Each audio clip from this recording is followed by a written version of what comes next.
This episode of the Old Dogs REI Network is brought to you by Mino Studio. Mino Studio is a pre- and post-production facility for all of your audio needs. Mino Studio's founder is an accredited audio engineer with top 40 and indie album credits. With over 30 years of music industry experience, Mino Studio can take your podcast from idea to reality. Contact Mino Studio at minostudio777@gmail.com for more information. That's Mino Studio spelled M-E-N-O, minostudio777@gmail.com.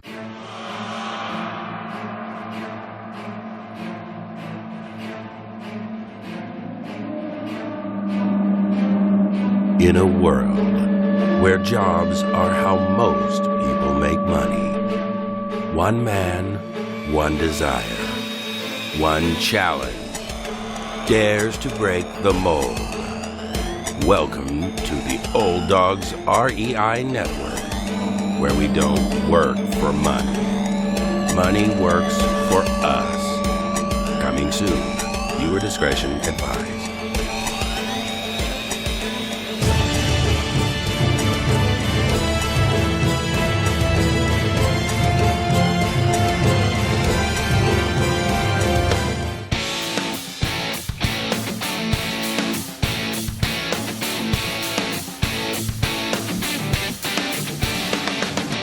Welcome to the Old Dogs REI Network, where cash flow is king. Real estate investing, the means, so you can enjoy your retirement dreams. This is the show where we cut right to the chase. No sales pitch, no long monologues, just simple how-to real estate investing advice, so you can earn the passive income you need to enjoy your retirement today. And now, your host and chief old dog, Bill Manacero. Welcome to the Old Dogs REI Network. I'm your host, Bill Manacero, and this is the show where 50-plussers and anyone else who wants to join us get solid, no sales pitch real estate investing advice to help generate real cash flow. This podcast airs twice weekly on Mondays and Fridays, and if you aren't already a subscriber, go to iTunes, type in Old Dog, spelled D-A-W-G, find our podcast, and subscribe. Well, welcome, Old Dog listeners. We're sure glad to have you with us today. Today I'm going to do something a little different. I'm going to start off with a few statistics, some information about the baby boomer generation. According to the US Census Bureau, 77 million people will be turning 65 over the next 19 years. That means that every day, 10,000 people turn 65 years of age. That's right, 10,000. 4,000 people a day will be turning 85. Many of these people will need assisted living, and this could be an area where we could explore what opportunities there are to not only serve others, but to generate a fantastic cash flow at the same time. Which brings us to our guest, Gene Guarino. Gene is a CFP certified financial planner in the U.S. and is licensed in Australia. He is the president of the Residential Assisted Living Academy and currently owns and operates residential assisted living homes in Phoenix and Scottsdale, Arizona. Gene has been a real estate investor for over 30 years. He has owned and operated 16 businesses and has been an angel investor in numerous others. Gene has written 4 books and hosted 2 radio shows and has spoken to over 250,000 people in 4 countries over the past 20 years on business and investing. Well, welcome, Gene, to the Old Dogs REI Network. Thanks, Bill. It's great to be here. Well, this is going to be an interesting discussion. It's not our typical real estate investor's story because I think this is an area that I know we've never addressed specifically, and I think it's going to be of a lot of interest to our listeners. But before we get started, I thought maybe you could just give us just a brief background of yourself. I know I read your bio there, but I want to just kind of hear how you moved into this area and how it kind of opened up to you. You got it. I first heard about residential assisted living 15 years ago, and it was somebody who was just sharing it in, here's something that's coming up. This is a good opportunity in regards to real estate investing and business and the future of what's coming. And I said, this would be great, but there was nobody there to teach it to me and no way for me to get in the game. So it just kind of faded in the background. Then my mom started to need help. And at that point, when you're out looking for help and you see what the choices are, you realize, wow, there is a huge need. And here's my own mom that needs this help, and I can't find what I'm looking for. And that's when I determined I'm going to get in this game. So at that point, I said, I'm going to get in. And it now is the only thing that I do when it comes to real estate. And it's my entire focus of everything I do business-wise. It is the absolute right place to be at the right time. And we're able to help a lot of people with this silver tsunami that's coming. Well, with this major wave, as you refer to as a tsunami of baby boomers that are moving into more and more advanced age, I'm also one that has experienced that with my parents, both of which did move into residential assisted living and actually passed away within the last, it's been probably within about the last 6 to 7 years. Experienced that and also found that it was a really nice place for them to be. They were cared for in a home environment. I have good experience there. And when I had heard about you, and I heard, gee, there's people that are doing this on a regular basis. I never even really thought about it when my folks were there, but at the same time, I thought, I'd like to find out more about this. And that's where I think I heard you on a podcast and contacted you to get more information. I wanted to just kind of take a look at maybe just defining exactly what residential assisted living is. You got it. A definition that I would give for anybody to easily understand this is it's a group home for seniors in a residential setting. So it's a single-family home, just like you and I would typically live in a neighborhood, just a normal neighborhood, maybe an HOA, maybe not. But it's just a regular home in a regular neighborhood, but it's a group home for seniors. So there might be 6, 8, 10, maybe 12 seniors living in that home. And during the day and at night, there's caregivers. So there's somebody there preparing food, medication management, taking care of their daily needs. And it's a group home for seniors in a residential setting, single-family home. Now, are the homes just like anybody's home, or do you do certain things to sort of retrofit them to handle seniors? Most of the homes are going to need some kind of retrofit, some more than others. So, for instance, when I'm looking at a home, the location is critical, but in the home itself, just talking about the actual physical, real property, when you walk into the home and think about steps up and down, sunken living rooms, those kind of things can be harder for or potential dangerous for seniors to navigate. So smooth floors and wide doors and not changes of levels, those would be things that I'm looking for. And if I have steps, if I have change of level, I'm going to need to compensate for that, which might be a ramp, right, going to the front door. The sunken living room I might have to bring to a level or at least have a ramp in and out of it. So it just depends on the home itself and how it's currently set up, but making it senior friendly would be kind of the way to think about it. What about the showers, for example? Are those also adapted as well? Yeah, a lot of times when it comes to seniors, it's a good idea for them to have help while they're being showered or showering themselves. So having a wide open shower that allows for somebody to help them if they need that is important.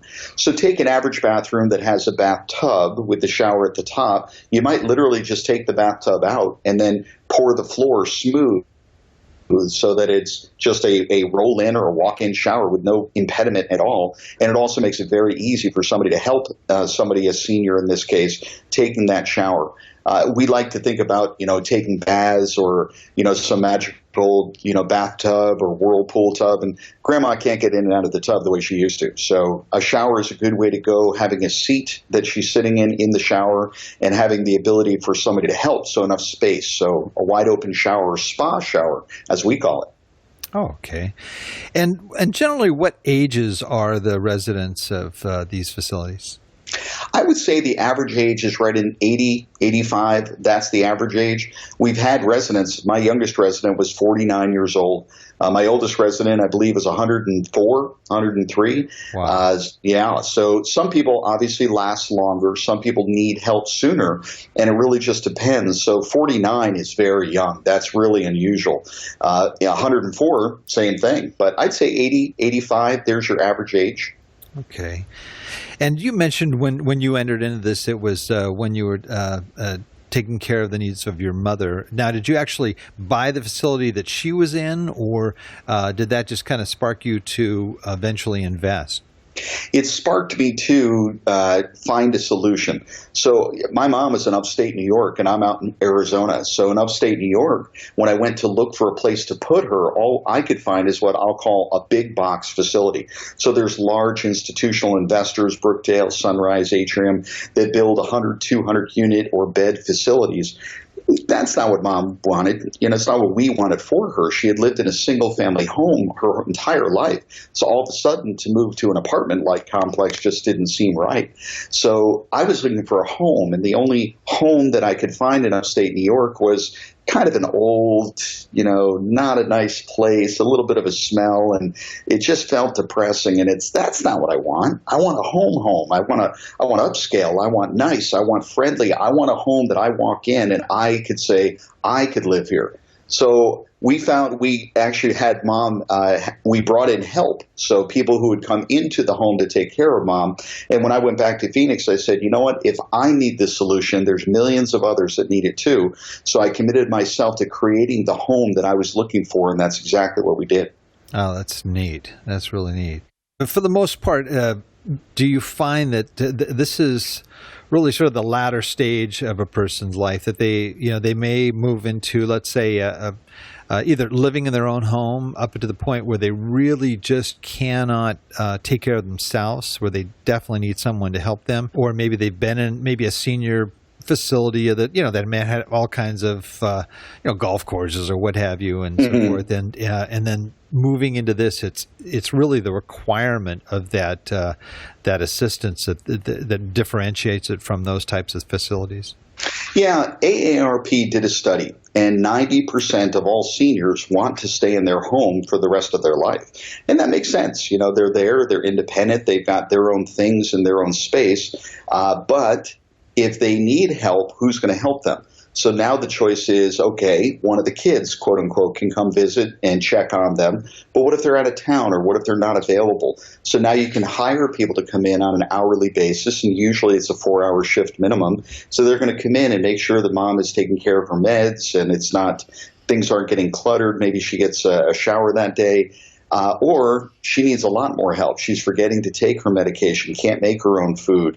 So now she needs more help, but she's not ready for a nursing home. She doesn't need medical help. She needs somebody to watch her and take care of her and help her with what we call ADLs. That's activities of daily living, showering, bathing, feeding, housekeeping, all of those things. It could be everything from helping with their finances or their checkbook or paying bills, but they need help with what you and I do on a regular basis. So that's the appropriate candidate for assisted living. And some people need very little help, and some people need a tremendous amount of help. And when they need more help, that it becomes medical, then they're going to move into skilled nursing or a nursing home. And that's a different level of help. We don't do medical, no doctors, no nurses. It's a home, a group home for seniors, and we're providing help with their ADLs, activities of daily living. What about Alzheimer's? I think, it's an interesting quandary in our society. I think all of us have a little dementia, and Alzheimer's is a very specific type of an issue. So light dementia, light Alzheimer's is one thing. When things progress and behavior changes, now they may need to move on to the skilled nursing or nursing home or an Alzheimer's specific facility. It really depends on the behavior, how somebody reacts and responds and how it affects them.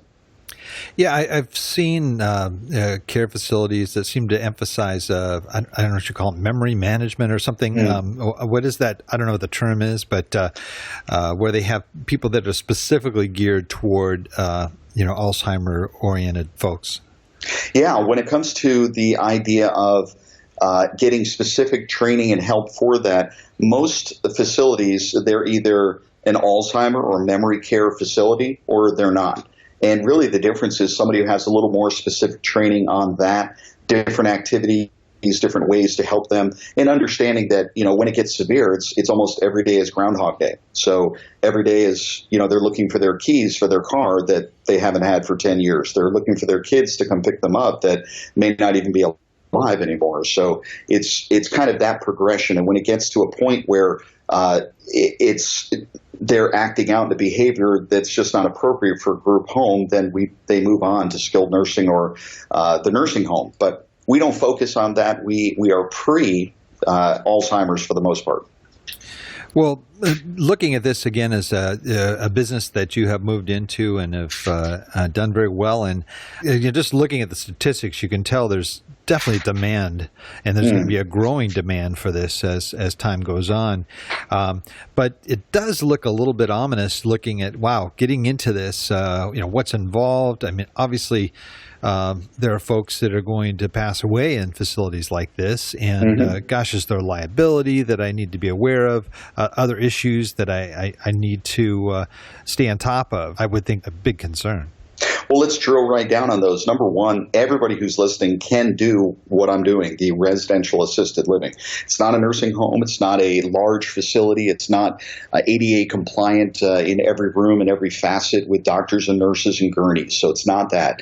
It doesn't take a large investment. It's a single family home. Many of your listeners have homes that they're renting out now to a single family for $2,000 a month that could be operated as an assisted living home, RAL as I call it, residential assisted living, and they could be making $10,000 a month in profit. The business itself, who's operating that business, I'm not there every day. I may go visit the homes once a month. I have managers in place and the caregivers take care of the residents, but I manage the business, but I'm not there on a day-to-day basis. And then when you mentioned insurance, it is an industry that it's not medical malpractice because we're not doing medicine. It's not medical. It's a group home. So you certainly have to have liability insurance. And it's actually a lot less expensive than people think. A lot of people in medical professions get into this because it doesn't require malpractice insurance, which is expensive and problematic. It's a professional liability policy specifically for this industry, the cost of which is less than $1 a day per resident. So if you have 10 residents, it's about $300 a month. It's a line item. It's just one of the expenses. But the money, and we can go through all the facts and the figures, but the finances, the average individual is paying $3,600 a month for an average home for a private room in assisted living. Now, Bill, you and I wouldn't want to live in an average home. I'll just tell you that. You would want to live in an above average home, I'm sure, and you would want to put mom and dad in an above average home. But if I just say 3,600 is the average, if you've got 10 residents and that's 36,000 potential gross income, the expenses are caregivers and food and liability insurance and all of that. You're still going to net after all expenses, everything is calculated, even vacancies and so on, 10 grand a month. So $5,000, $10,000, $15,000, $20,000 a month from a single family home. So it's a tremendous business to be in, and it's got a real estate component and it's got the business side as well. Wow. And that's net, you're saying? Yeah, wow. that's net. Amazing. And you can decide how you get involved, too. I find that really interesting because a lot of people are attracted to this from the real estate side. They just want to buy the property that they normally couldn't cash flow because they can't rent it for enough to a single family. But wow, all of a sudden, if they could get twice the fair market rent, it really makes sense. And they get into it from just that perspective. But then once I explain and teach them the business side of it, they're like, or I could own the real estate and operate this business without being there day to day and make 10 or 15 grand a month. I'd rather do that. So you decide how you want to participate. But I have a saying, Bill, to everybody and everyone who's listening, we're all going to get involved in assisted living one way or the other. It's either as a resident living in the bed, writing a check to somebody else who owns the business, or you're going to own the business, or you're going to own the real estate and lease it to the business. But we're all going to get involved. So somebody could, for example, buy a residential assisted living business and maybe not own the real estate. Yeah. Okay. Yeah. And I know this is a real tough question because it depends on markets and where it's located and so forth. But what are the businesses going for example? Yeah, no, it's a great question.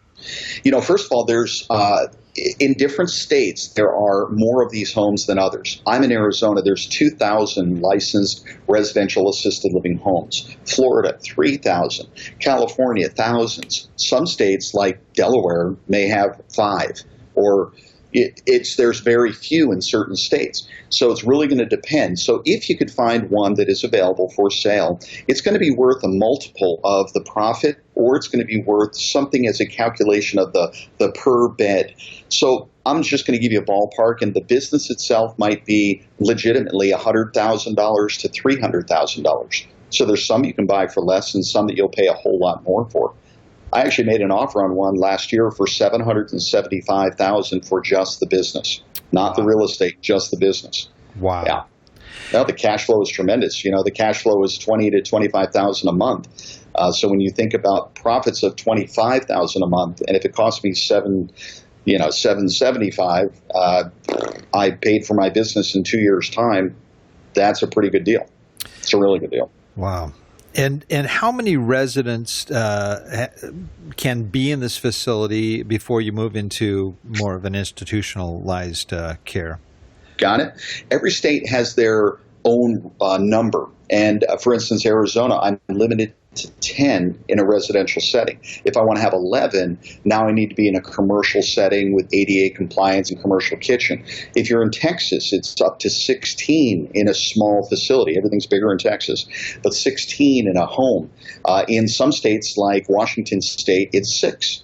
And in some states like Florida, it's unlimited. So it just depends on, do you have sprinklers? Do you have smoke detectors? How big is the house? And, fire code wise, can you have that many people? So some states unlimited, some states limited to 10 or 16 or 6. And just curious, what about California? What's the requirement there?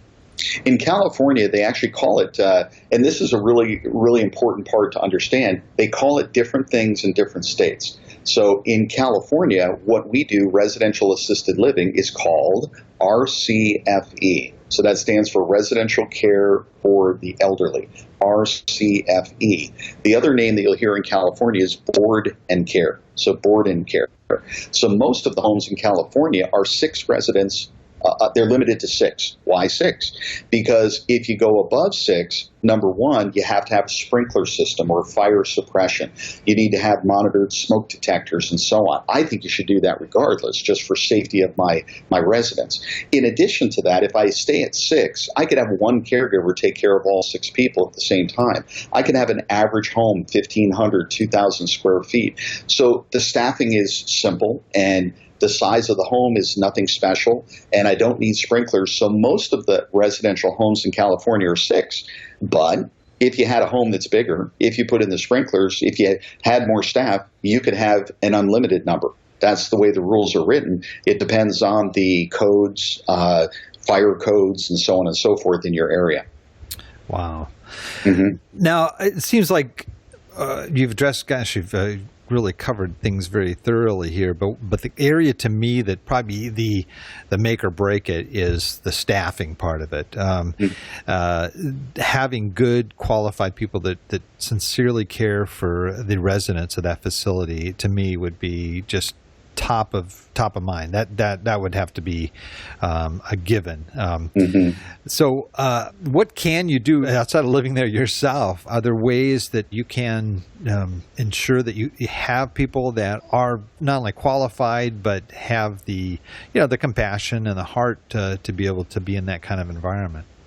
Yeah, it's great that you said it exactly that way, because that's what it is, the compassion, the heart, their makeup. Because people who are caregivers in this industry, they love what they do. They love working with seniors. It's their passion. They're not going to be a clerk at they're not going to be a barista at Starbucks. They're not going to be a clerk at the grocery store or a waiter or waitress. They may not get paid more than those people, but that's not where their heart is. Their heart is being a caregiver. So what I'm looking for primarily is not only people that are qualified, but people who have the right heart, the right intent, not a mercenary who's getting an extra 50 cents an hour. So there are certain qualifications in different states as to what it is they have to do. In some states, and I'm going to give you from one end to the other, Texas, for instance, fog a mirror, you're a caregiver. I mean, it's really that simple. Anybody can be a caregiver. No training, testing, or anything. Now, God, hopefully that's going to change, right? But in Arizona, it's completely opposite. It's 104 hours of training. There's a test. There's TB test, background check, fingerprint cards, and so on. There's a big gauntlet to get through to be a caregiver in Arizona versus Texas, where it's fog and mirror. And every other state falls somewhere in between those two. Wow.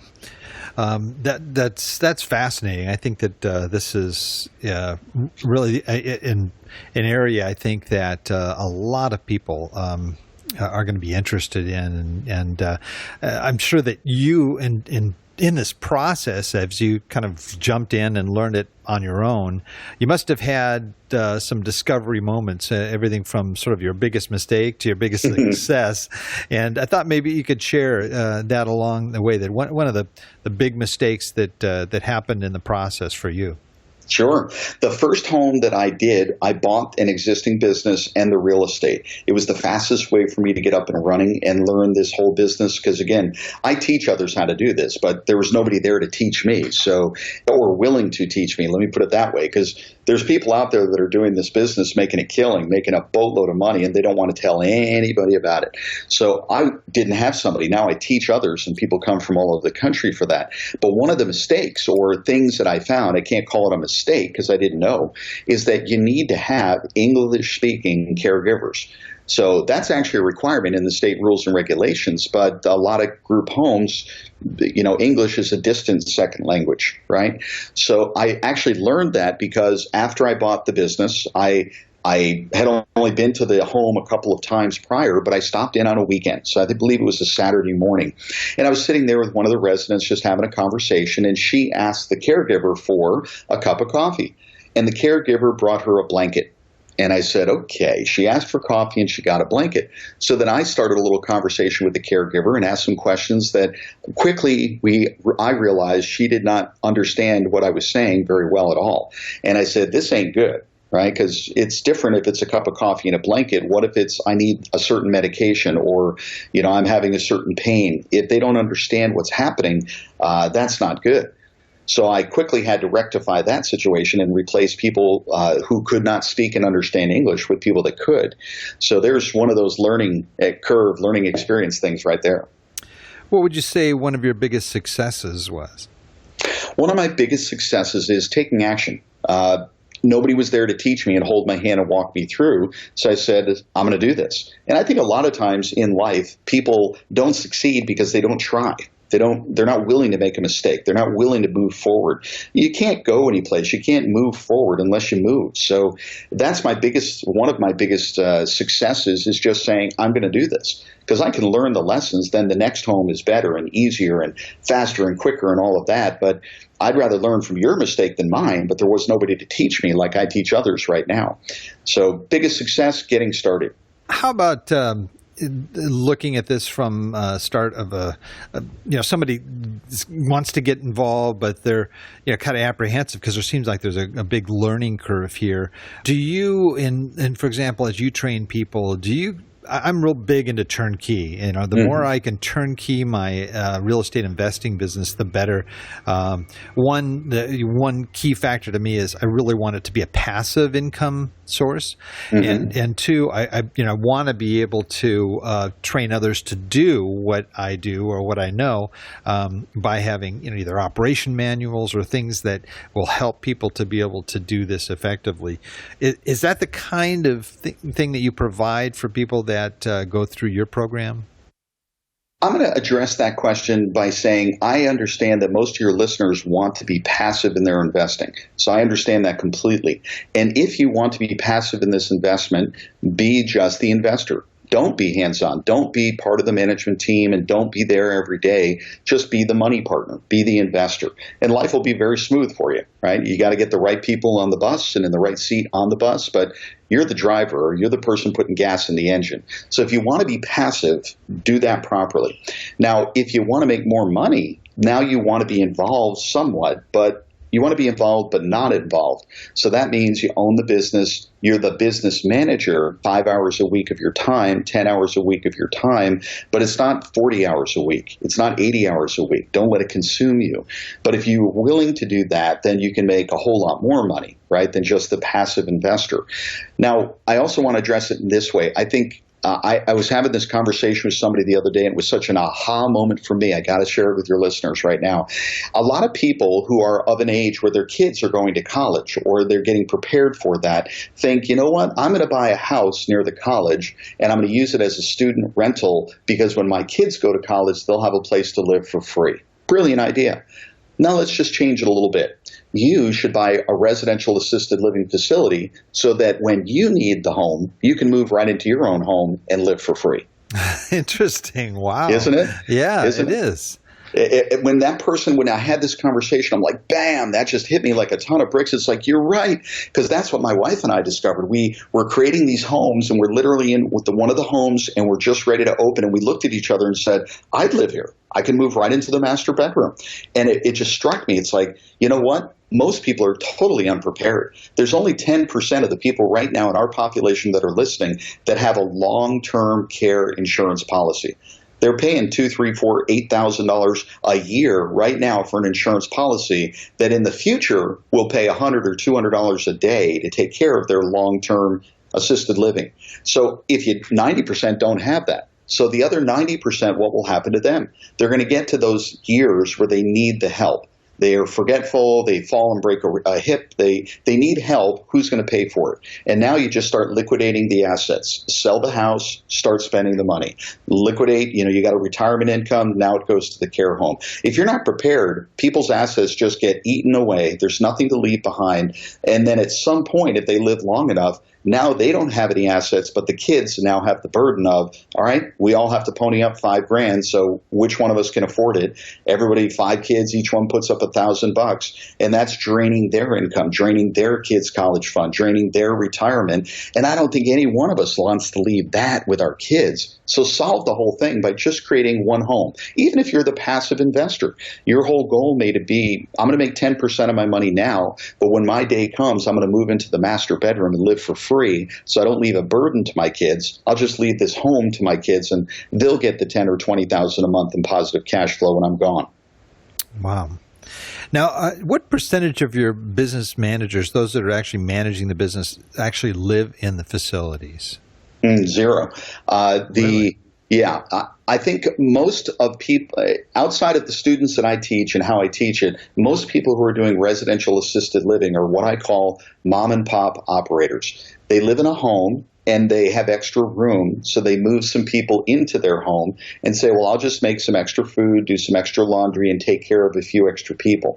Once they do that, quickly they realize I'm trapped in my own home. I can't go anywhere. I can't take a vacation. I don't have any employees. I'm having to do it myself, and I'm on call 24/7.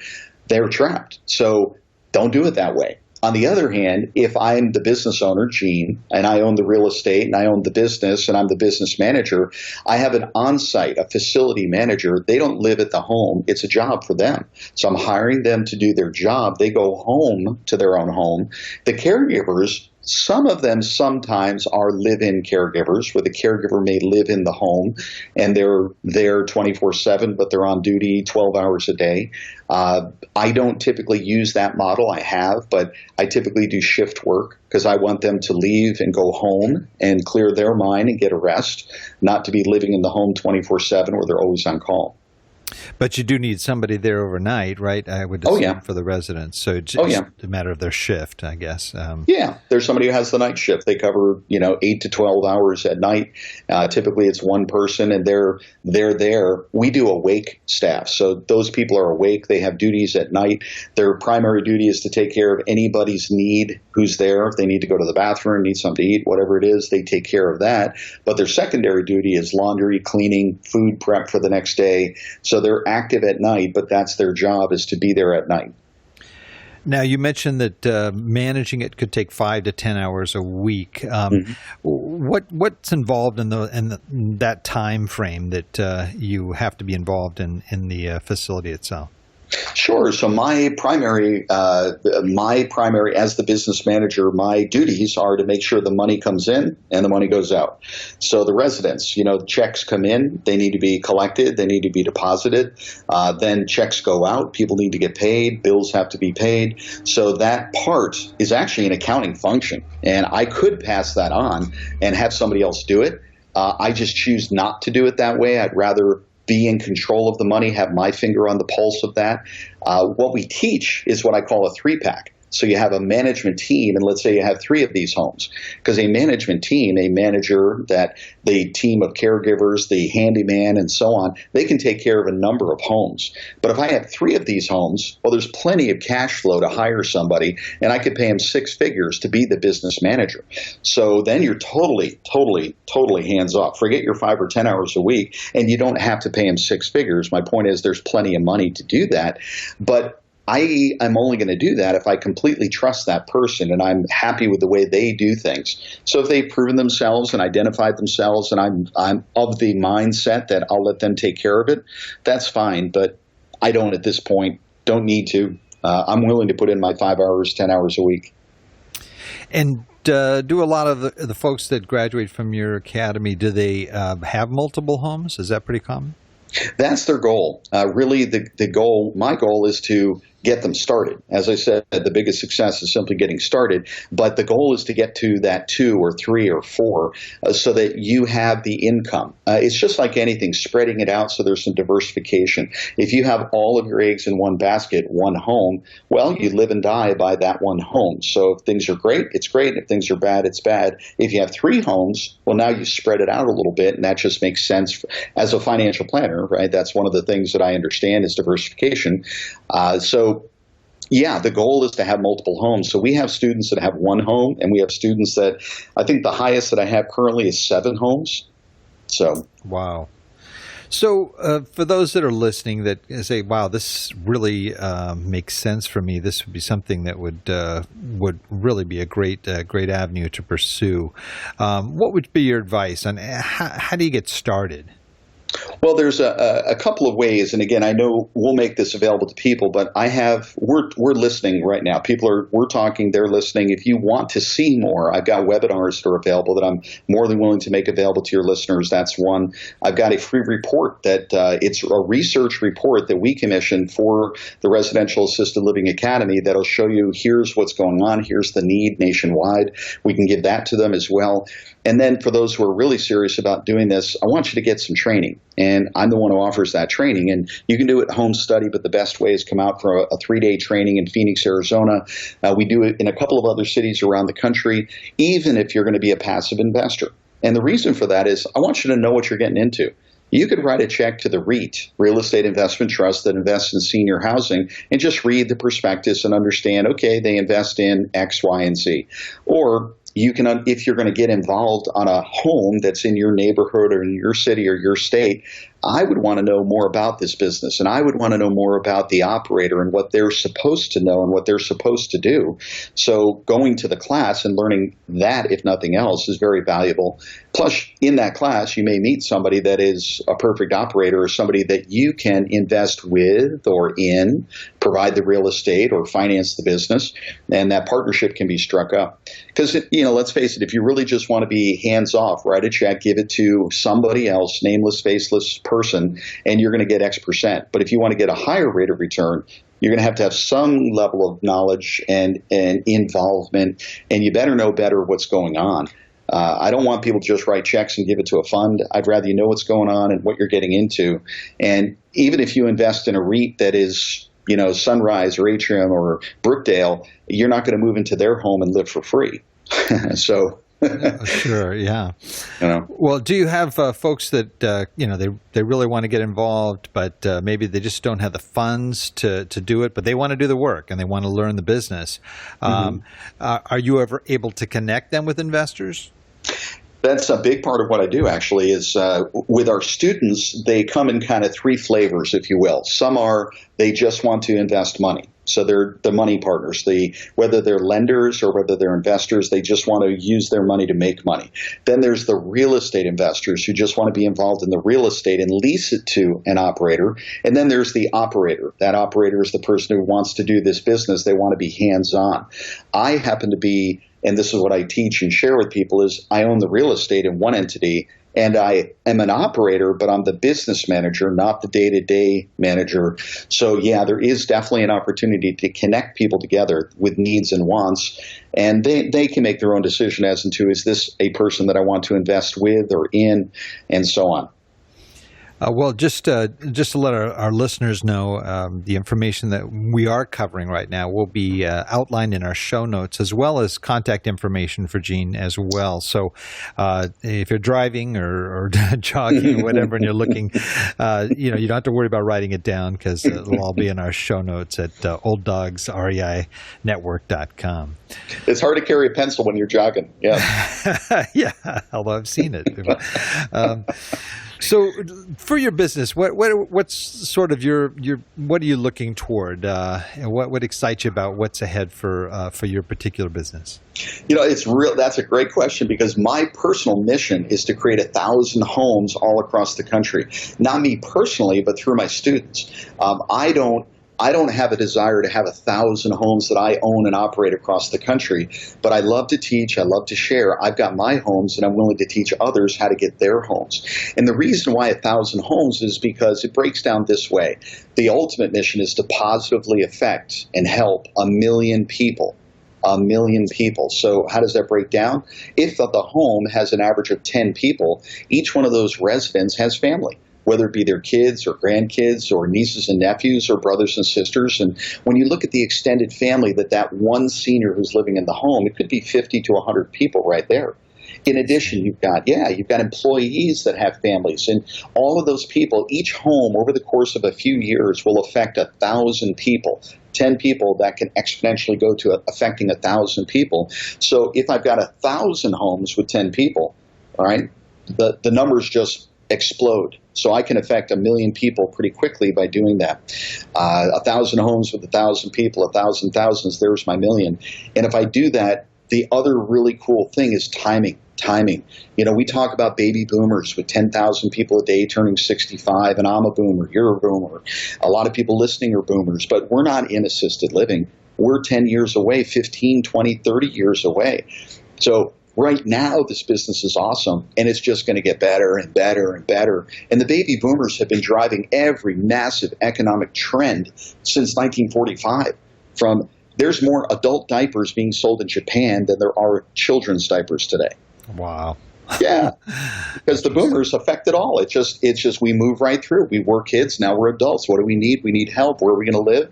We're not going to live in the McMansion. We're not going to live in a 5-bedroom, 4,000 square foot house. Can't even take care of it ourselves. So what do? We need to live in a place where there's help provided.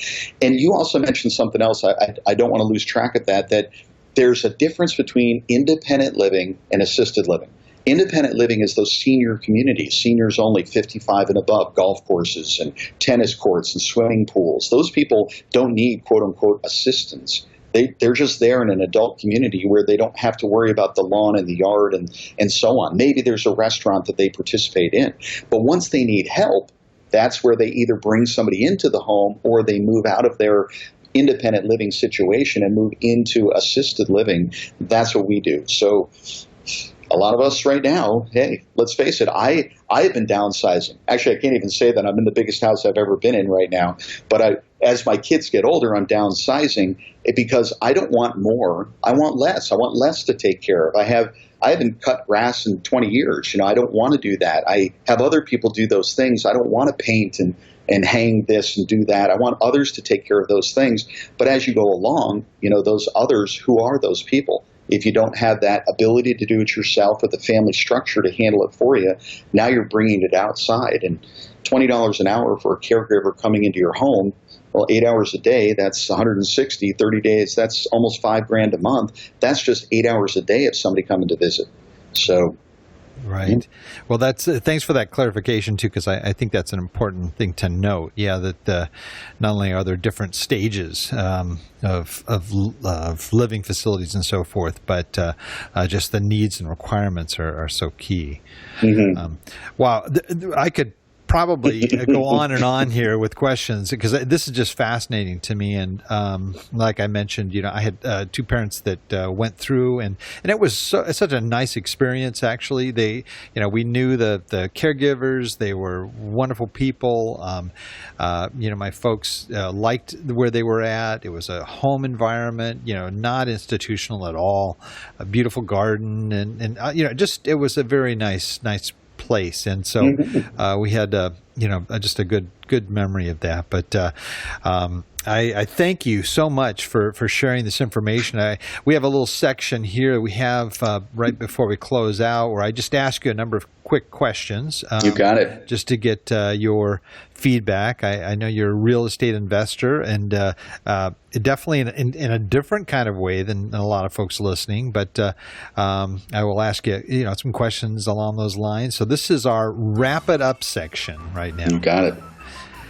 What is your favorite real estate book? Favorite real estate book? Wow. You stumped me right off the bat. You know what? One of the very first books that I ever read was William Nickerson's. Basically, we're talking 1965. I didn't read the first edition, but William Nickerson, Nickerson.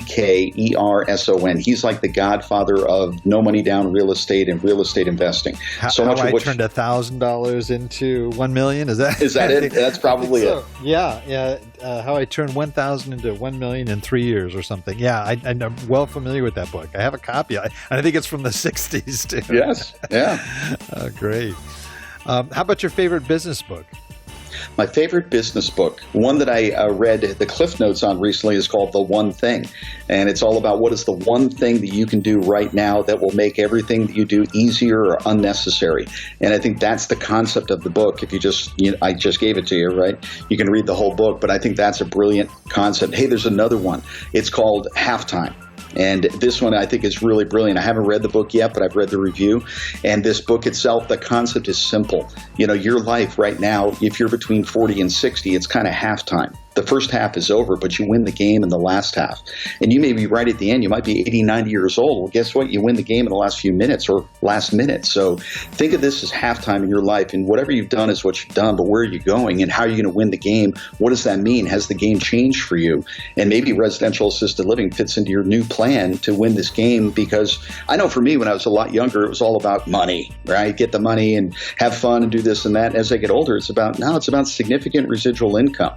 It's about leaving behind a legacy. It's about doing something good and doing well. Halftime. That's great. How about your most valuable website that you use as part of your business? Well, Google, right? Yeah. That's one. And my own website, relacademy.com. But I would say the other one is there's a great tool that everybody can go to. It's called Genworth. So Genworth, genworth.com/cost of care. COSTOFCARE. Genworth.com/cost of care, because it's a really easy to use, fun to use, interactive site that you can point on the state and then get right down to what does assisted living cost in my neck of the woods. So it's a great tool. That's great. Mm-hmm. What about favorite app? Favorite app? Well, happyhour.com is a good one. Okay. That's the first time I heard that one, but that's we'll put it in the show notes. Any of those happy hour ones are good, but yeah, we'll just leave it there. Okay. Oh no, Track My Drive. There's another good one. If you're in business and need to track your travel, I am so bad at details, but Track Your Drive is just constantly on, and it tracks every time you move in a vehicle, and all the records are there. All you have to do is say, I drove from here to here, and it calculates how much the write-off is, how many miles, where you went. It's a brilliant little tool. Track My Drive. Oh, I like that. That's a good one. It's good. And then we asked this question again of investors, and you might be in a little different situation here, but if you, for example, something catastrophic happened, you lost everything, and all you have is $1,000 in the bank, and if you to start over, what would you do with that $1,000 to try to launch back into business again? Well, what I would do is I'd take that $1,000 and I would decide who are the 5, 10 most influential people that I need to take out to lunch and explain to them exactly what it is that I'm doing and why they should be involved in it. That's a real estate guy right there. Yeah, it's all about relationships, and especially as you start expanding and moving into other areas, folks that can help support what you're doing is a real key part. That's good. Mm-hmm. Well, how can people get a hold of you, Gene? I'm sure there's going to be a lot of people that want more information. You got it. It'll be in the show notes, like you said. I love that part. But real simple, go to the website ralacademy.com. So RAL, which is residential assisted living, but ralacademy.com, or just call us at 480-704-3065. 480-704-3065. And call, ask questions. We've got those webinars I'm more than willing to give to your listeners, as well as that report that we commissioned on. It's a massive research report that we did on this industry that we make available to you. We'll do that for you. I'd love to help. And if you want to get involved, you can ask me questions about the training and so on. Great. And as you know from having been on the show before here, we always close out here. I'm getting ready. The Old Dogs REI Network. I'm summoning up my inner dog right now. Okay. Now in Arizona, I know they got coyotes out there. So they got chihuahuas. That's what they got out here. Okay. Well, give it your best old hound dog howl here. All right. How about that? I know that was lame, but I'm not going to do a chihuahua. That was pretty good. Kind of reminded me of Deputy Dog or something, but that was good. I'm glad I could entertain you. All right, Gene. Well, thank you so much for being on. Again, like I said, we're going to have you back, I'm sure. There's just too much information to fit in the short time frame that we have here, but I really do thank you for sharing, and hopefully spark some interest in some folks out there that are looking for something that fits their needs, and also just provided some great information about the whole residential care industry. So thank you for that. You betcha. Love it, and love to come back anytime. Well, great. Well, thanks a lot, Gene. And for all those of you listening, we know that you could be doing a lot of other things, but the fact that you took the time out to listen to us here at the Old Dogs REI Network, we appreciate it very much. And we thank you for your time. Keep moving forward. And you guys just don't give up. Like he said, part of it is just doing what you got to do, and just do it. So thanks again for listening, and God bless. Thank you very much for visiting the Old Dogs REI Network. We would greatly appreciate if you would stop by iTunes and let us know what you think of the show. We would love if you could subscribe to the podcast, give us a 5-star rating, and write a review. The more ratings and reviews we receive, the more visible the podcast will be to others. Thank you.